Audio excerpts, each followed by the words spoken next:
হিসাবে সিপিআইএমকে দেখা গেছে কংগ্রেসের সঙ্গে বা কংগ্রেসের সঙ্গে সিপিআইএম যৌথভাবে সেখানে আসন সমঝোতা লড়াই করেছে।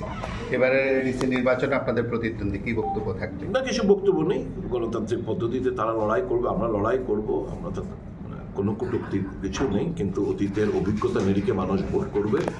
সিপিএম দীর্ঘদিন ক্ষমতায় ছিল, এডিসিতে ক্ষমতায় ছিল, রাজ্য প্রশাসনের ক্ষমতায় ছিল। এডিসির কি অবস্থা, দুরবস্থা, মানুষ তাদের দৈনন্দিন বাস্তবতার নিরিখে ভোট করবে। কংগ্রেস সুযোগ চাইছে, কংগ্রেসের সুযোগ দেবে, এটা আমরা প্রত্যাশা রাখি মানুষের কাছে। এখনও বিজেপি এবং মথা তাদের প্রার্থী তালিকা ঘোষণা করেনি বা আনুষ্ঠানিকতার কোনো বিষয় নেই, পুরোটাই অভ্যন্তরীণ বিষয়। কিছু বলবেন কি? দেখুন, আতাদের জন্য দুটো দল দিল্লিতে ঘন ঘন বৈঠক চলছে। দুইটা অপোজিট মেরুর দল। এটা হচ্ছে সুযোগ সন্ধানে আতা, নীতিহীনতা আতা। এরা তীব্রমাথা, আমরা যে ডিমান্ডটা উত্থাপন করেছি বহু আগে, তীব্রমাথা তো সেদিনকার দল। তো আমাদের যে ডিমান্ডটা, যে রোমান স্ক্রিপ্ট, এটা বিরোধিতা করছে বিজেপি। তীব্রমাথা এই ডিমান্ডটার সপক্ষে আবার তুলেছে এবং বিজেপি পরিষ্কারভাবে ত্যাগহীন ভাষায় বলে দিয়েছেন যে দেবনাগরী স্ক্রিপ্টই হবে, নো রোমান স্ক্রিপ্ট। তারপরে আঘাত হচ্ছে। এরা এডিসির হাতে অধিক ক্ষমতা দিতে চায় না, 125তম সংবিধান সংশোধনী বিল আনতে চাইছে না, তীব্রমতা চাইছে। তারপর আঘাত হবে। তীব্রমতা চাই গ্রেটার ত্রিপুরাল্যান্ড বিজেপি এবং আমরা বিরোধিতা করি, তারপর আঘাত হচ্ছে। একে অপর মুখ্যমন্ত্রী চ্যালেঞ্জ ছুড়েছিল,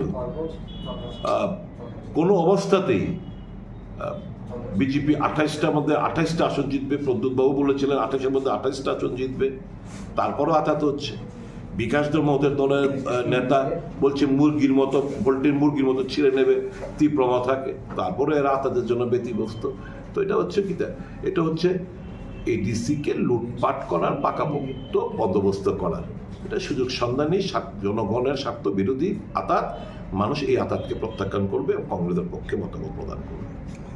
শেষ একটা প্রশ্ন, আপনার সাথে তো মহারাজা প্রদ্যুৎ কিশোর দেববর্মনেরও সুসম্পর্ক, বিজেপি দলেরও সবার সুসম্পর্ক রয়েছে।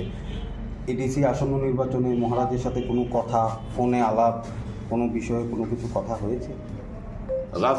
আলাপ আমি সকল সিপিএমের সঙ্গে আলোচনা করি, বিজেপির সঙ্গে আলোচনা করি, প্রদ্যুৎ কিশোরের সঙ্গে আলোচনা করি, সকলের সঙ্গে আলোচনা। রাজনীতিতে ব্যক্তিগত কিছু নেই, যা আছে দলগতভাবে কোনো আলোচনা আমাদের কারোর সঙ্গে হয়নি। আমরা আলাদা লড়বো।